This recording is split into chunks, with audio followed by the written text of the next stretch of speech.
Oh, I know Gonzalo Lira. I know Jackson Hinkle's good friend. I'm very familiar with his channel, and I think I am very, very familiar with what Mr. Lira stands for.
So yesterday I received news of the death of two very, very important people. One of them I shed lots of tears, and the other I shed not a single tear. Yesterday spelled the demise of the communist leader of Malaysia, Abdullah Sidi, right, who was exiled to Thailand, and shortly after celebrating his 100th birthday last year, he passed away, sadly, in the early days of 2024, right? And words cannot express just how sad and devastated we, the socialist community of Malaysia, are to hear of the passing of a great revolutionary. And Abdullah Sidi's death is a sobering reminder that the Malaysian left is becoming ever smaller and smaller. And if we are complacent and we do not make a conscious effort to keep the flame of revolution burning, well, the Malaysian left will one day become extinct, and the reactionaries, of course, will be overjoyed. But as long as I live, as long as I draw breath, the Malaysian left will never go extinct. So I'm just very sad, very upset, not only because, you know, I will never get to meet Abdullah Sidi in person, the last revolutionary of Malaysia, but also because his death is a sobering reminder that the left is gradually going extinct and being replaced by a fake left that is leading the masses into reactionary tendencies. So we on the left need to keep the flame of revolution going, and we cannot settle for laissez-faire Singaporean capitalism. We need to focus on the main, one and only goal, and that is socialism. By hook or by crook, Malaysia must become a socialist country, if not in our lifetimes, at least in our grandchildren's lifetimes, okay? But on the other hand, there was one person whose death I heard about that made me feel no more sad than when I heard about the death of Henry Kissinger. And that was the death of Coach Red Pill, aka Gonzalo Lira, aka the American alt-right passport bro, who went to Ukraine for the same reason Sapenza went to China, right? Now, I know that, you know, we on the left are supposed to be supporting Russia, right?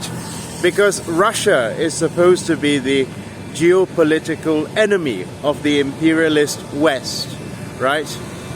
But what I've noticed is a very, very disturbing case of campism on the left, right? When you have people who are upholding people like Gonzalo Lira, aka Coach Red Pill, as anti-imperialist heroes just because they happened to support Russia, right? Just because they happened to be against the government of Ukraine. And I think this is a very, very dangerous tendency, right? Because the enemy of our enemy is not necessarily our friend, right? By that logic, Hitler was also an anti-imperialist hero, right? Since he was going against Great Britain and America, would that make Hitler or Hirohito anti-imperialist heroes, right? So, but we can see there's a very, very dangerous pattern that I've noticed on the left, especially the American left, right? When you notice that the Communist Party of America has even allowed people from the MAGA group, MAGA, Make America Great Again, to infiltrate them, right? There are actually people in the Communist Party of USA with MAGA sympathies, with right-wing views, right? And this tolerance for MAGA communism is something which I have noticed among mainstream American communists, right? Who often accuse people on the left as having a purity fetish because we don't want to work with certain people.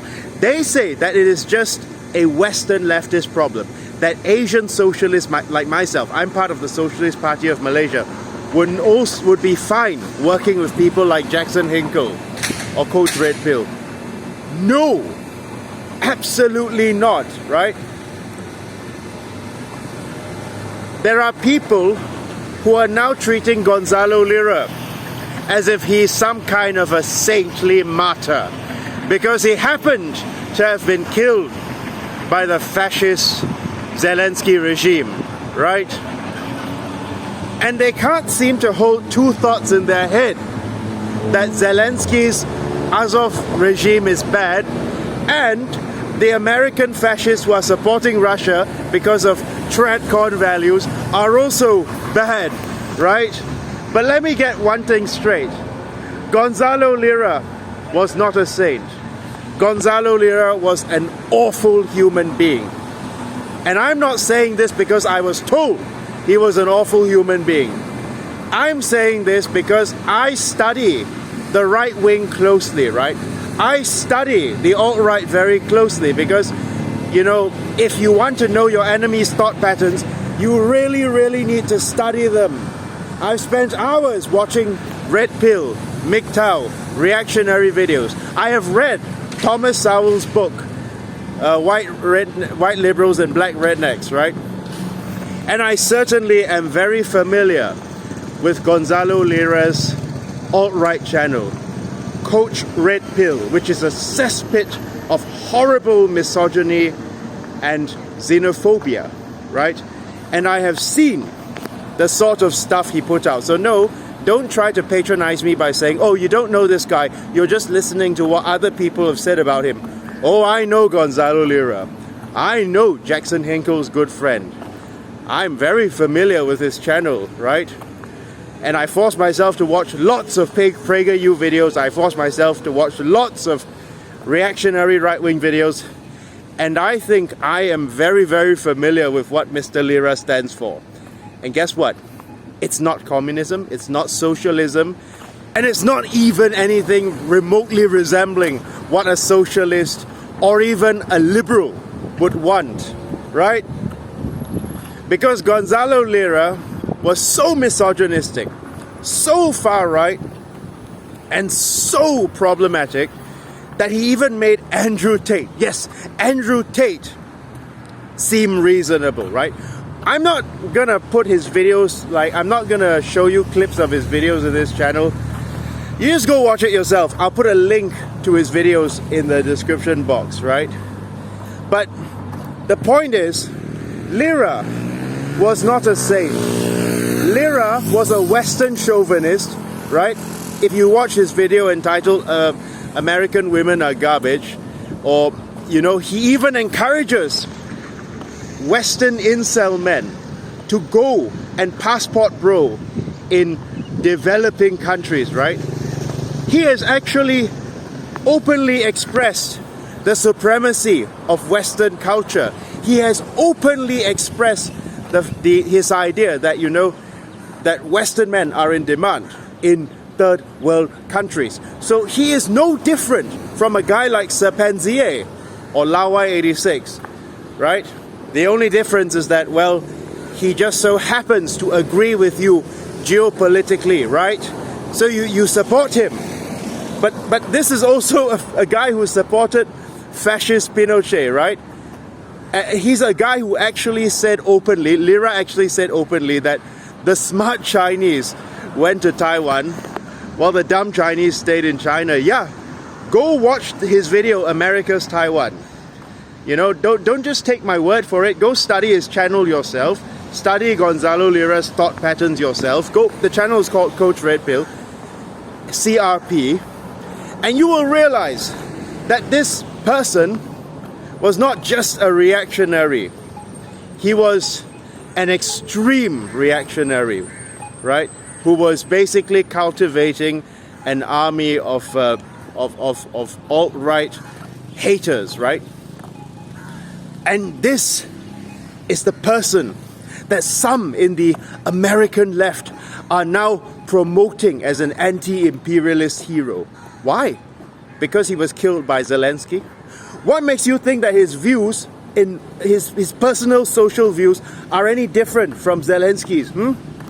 What makes you think that Lira's views are any different from any garden variety Republican, right?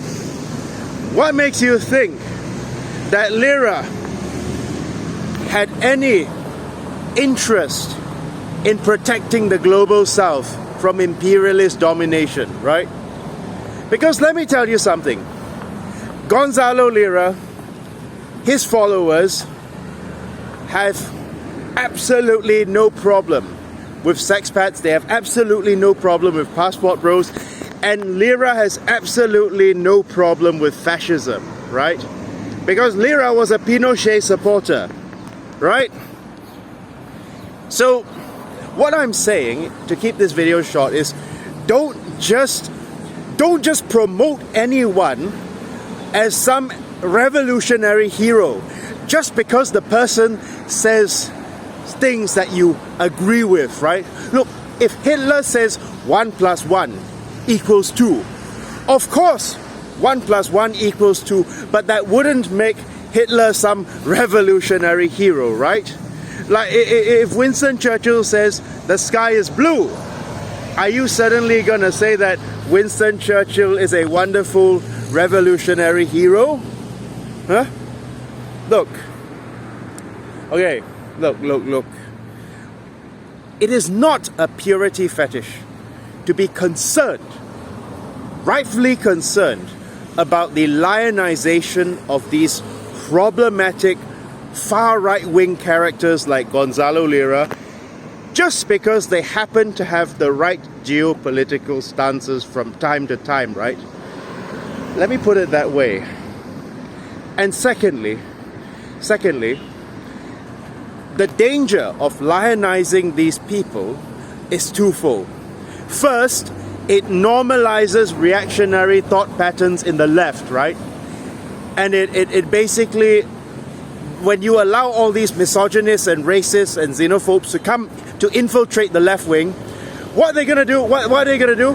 They're gonna destroy the left wing from within, right?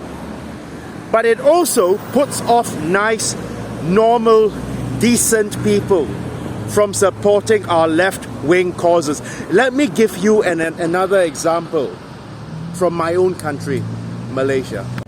Now, we all know that Dr. Mahathir Mohamad, the former Prime Minister of Malaysia, is pro-Palestine, right?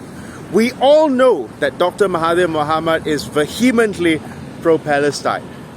But you will never see anyone on the Malaysian left wing upholding Mahathir as a champion of human rights or a champion of anti-imperialism. And I have literally seen so-called anti-imperialists in America championing Mahathir. I have seen people like Rebecca Chan, you know, championing people like Dr. Mahathir as strong global South leaders, right?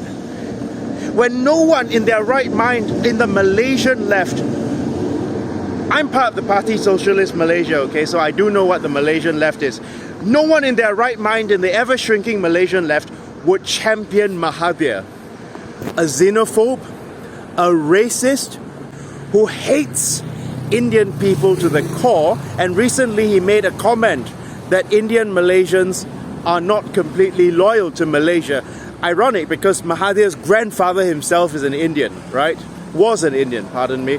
Now, nobody on the Malaysian left, even though we may agree with Dr. Mahathir on Palestine, nobody is going to be championing Mahathir, right? Because Mahathir is a right-wing fascist.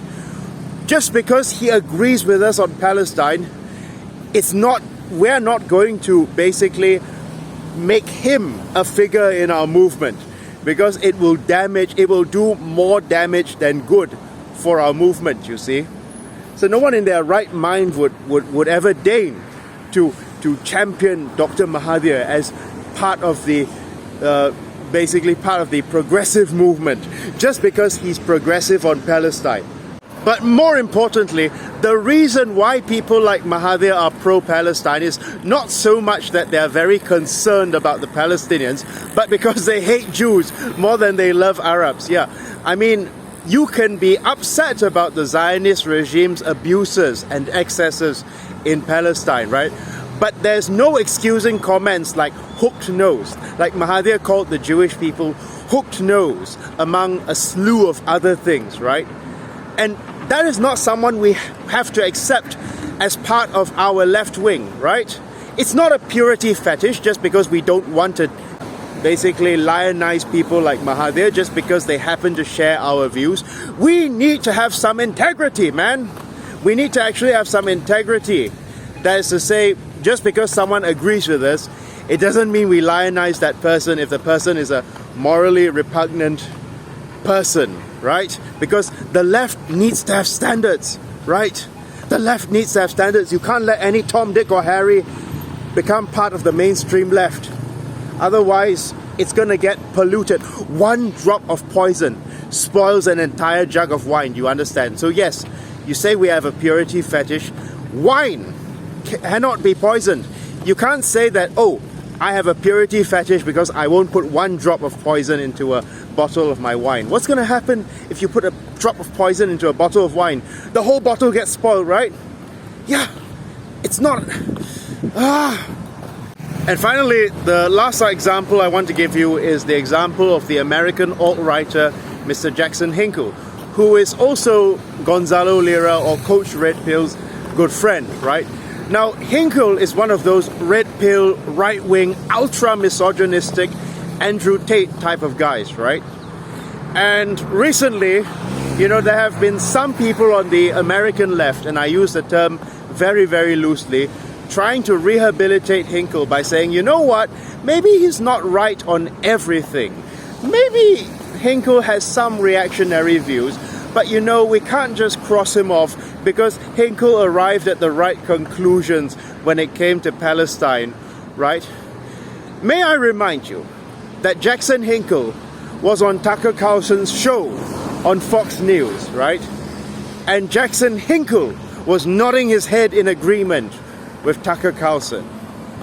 And if Jackson Hinkle was really good friends with Gonzalo Lira, if you are an American socialist, you should be very suspicious of this Jackson Hinkle, because Lira is a Chilean fascist who supported Pinochet, right? So I'm very suspicious about the credentials of these so-called MAGA communists or LaRouche gang when their friends themselves demonstrate some rather iffy kinds of credentials, right? I'm very suspicious about their professed anti-imperialism, and you can't blame me for being suspicious, you see, right? For example, let me just say it this way. If you are friends with a child molester, now you might not be a child molester yourself, but let's say you're friends with a convicted child molester, right? And you claim that, you know, you just disagree with this guy's practices, but you know, we can set aside our differences and be friends. Am I to trust you? Am I to believe you if you say you don't endorse child abuse or child molestation if you are friends with a child molester, right? You see, you are only as good as the company you keep, right? And if you are friends with fascists, what am I supposed to think, right? What are we supposed to think, right? And that's why American socialism is a very, very iffy kind of business, because America is a very reactionary country, right? But if you're going to ask me, what do people like Mahathir, Jackson Hinkle, what do Mahathir and Jackson Hinkle have in common, right? Well, for one, they're both very pro-Palestine, and they're both very right-wing, and also they don't seem to like Indian people very much, right? Remember what Hinkle said recently on his Twitter? Like those Zionist women are coming after him in his DMs, but you know what? They'll have better luck with men in India, right? And Hinkle even did a racist impersonation of an Indian man, right? I'm gonna show you. Check it out. We stand with Israel. We stand with Israel. Beautiful women in Tel Aviv. I'm not saying that people in India don't have a problem with white Western worship, and definitely there is a troubling element of the Hindutva far-right nationalists in India, right, who are siding with the Zionists. But it's clear as day that Hinkle is a racist, Hinkle is a far-right winger, and Hinkle is no friend of the left, right? So I cannot accept any lionization of someone like Hinkle any more than I can accept any lionization of someone like Gonzalo Lira or Dr. Mahathir, right? The left has got to have standards, right? And I'm afraid that that the woke left, right, who are against people like Hinkle and Lira, are completely correct in this instance. They might be wrong in many other ways, but they are completely right in this instance. The left's got to have standards, right? And you can't just lionize any Tom, Dick or Harry who happens to agree with you, right? Because you're going to shoot yourself in the foot that way. When people see people, when people who are not really familiar about the dynamics of the Palestinian liberation movement see people like Mahathir or Jackson Hinkle, and they think that these people are the main representatives of the movement, this in turn will cause more harm than good to the movement. It will harm the movement because normal, ordinary people are going to think this is a right-wing, fascist, Nazi movement, and we don't want any part of it, right? And unfortunately, you're not giving them any reason not to believe that this is a fascist right-wing movement. Palestine liberation is a fascist right-wing movement. If you normalize people like Mahathir or Jackson Hinkle, and you say, oh, well, you know, we can't criticize them because we can't cut them off like a bad leg because they happen to agree with us, right? No, no, no, no. Because these people are toxic to the movement. These people are cancer. And like a bad leg, they have to be amputated, right? Otherwise, they're gonna poison the entire movement, and they're gonna do more harm than good to it, right? And in the end, if you don't cut off the toxic elements of the movement, if you don't purge the movement of its alt-right reactionary elements, if you don't purge the movement of its reactionary elements, these reactionary elements will purge the left wing. Yes, if you don't purge the movement of its reactionary elements, they will purge us in turn, right? Think about how the communists in Singapore set aside their purity fetish and worked together with a reactionary like Lee Kuan Yew. How did that work out for them? Well, of course he worked together with them for the common goal, that is to to deal with the British, right? But once the British were gone, guess what he did to his old friends, right? His old communist friends. He threw them in prison and locked them up and threw away the key, right?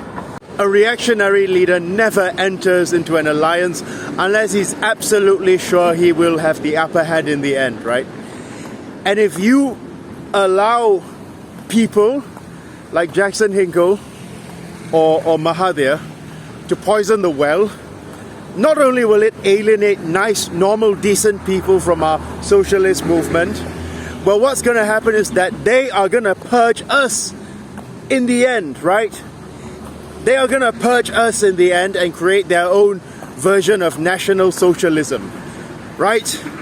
So I'm just going to end this video by saying, we really need to be vigilant to gatekeep the left from toxic elements that might do irreparable damage to it, right? Because we have learned from history.